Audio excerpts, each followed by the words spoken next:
Hamjambo wanafunzi, aliye mbele yenu ni mwalimu Konzi Nzaka, nami nitawachukua moja kwa moja katika somo letu la lugha ya Kiswahili.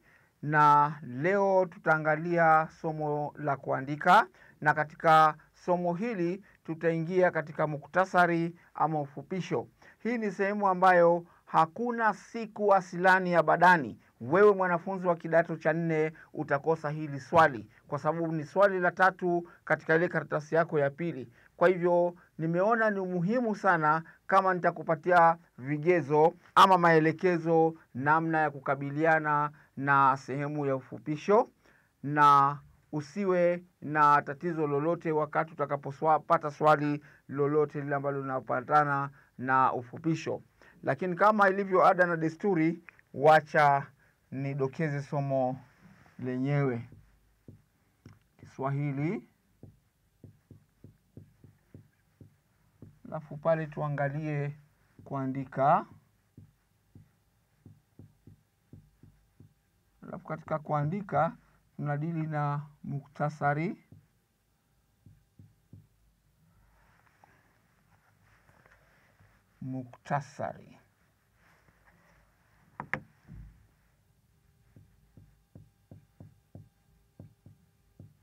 Muktasari ama ufupisho.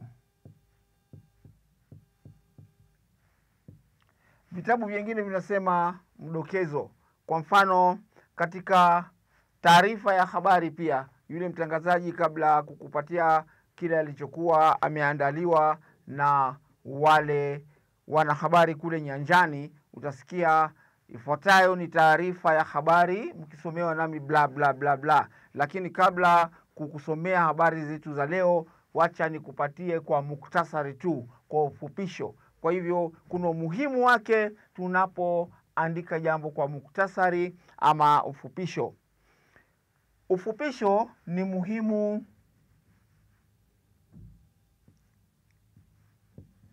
Ufupisho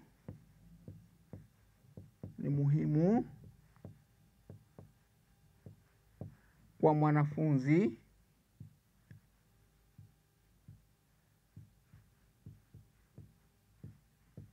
kwa sababu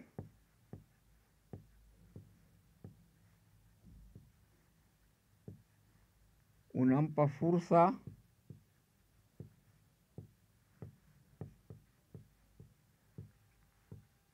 ya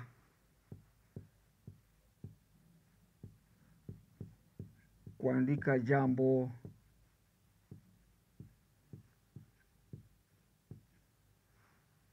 kwa kimuktasari.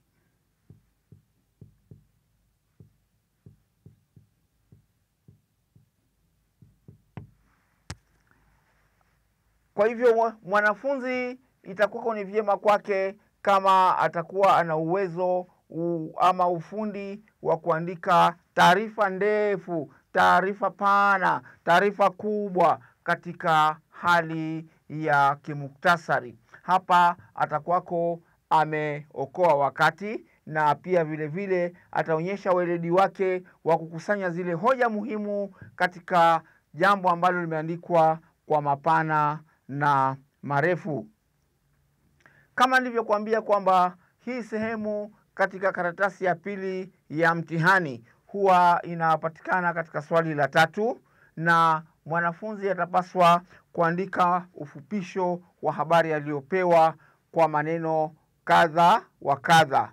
Kwa hivyo kama hutakuwa una uwezo, ujuzi na ufahamu wa kuandika ufupisho, basi utaona pale kila kitu ni kigeni kwako. Kwa hivyo hii sehemu ya hili somo nimeona ni muhimu kwako wewe kuweza kujua ni kipi ambacho kinahitajika.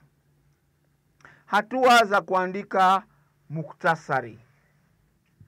Je, ni hatua gani ambazo unapaswa kutumia kuandika muktasari? Hatua za kuandika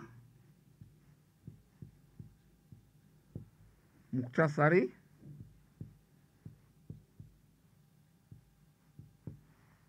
Au ufupisho.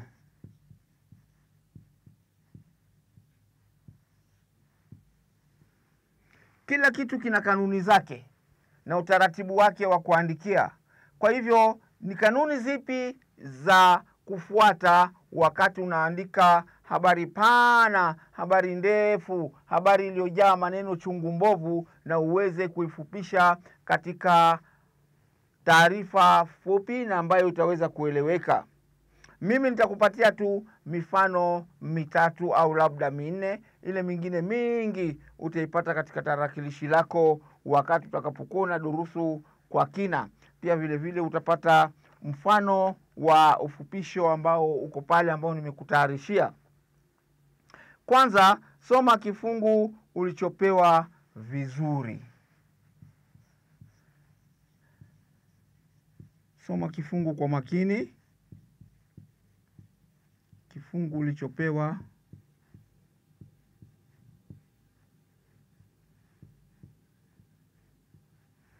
kwa makini.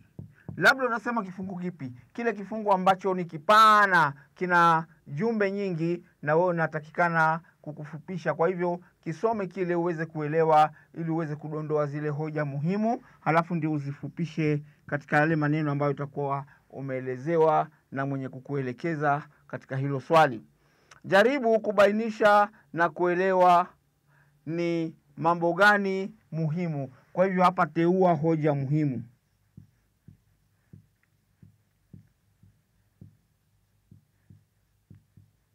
Na unapoteua hoja muhimu, hakikisha kwamba unaziambatanisha kisarufi sambamba. Katika somo ambalo limepita nilikuambia kwamba katika uteuzi wa hoja muhimu, utakapoweza kuzimudu hizi, basi utazimudu tu wakati utatumia viakifishi kwa wingi. Lakini utakapotumia sarufi na matumizi ya lugha, sio wengi ni mabingwa katika hiyo sehemu, na utatengeneza makosa mengi. Kwa hivyo utakapoteua hoja zako zile muhimu, jaribu kuziunganisha kwa kutumia nini? Viakifishi. Halafu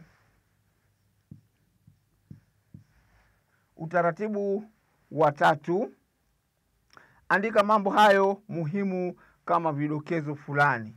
Viandike, andika, wacha niandike tu. Andika hoja teule kama vidokezo.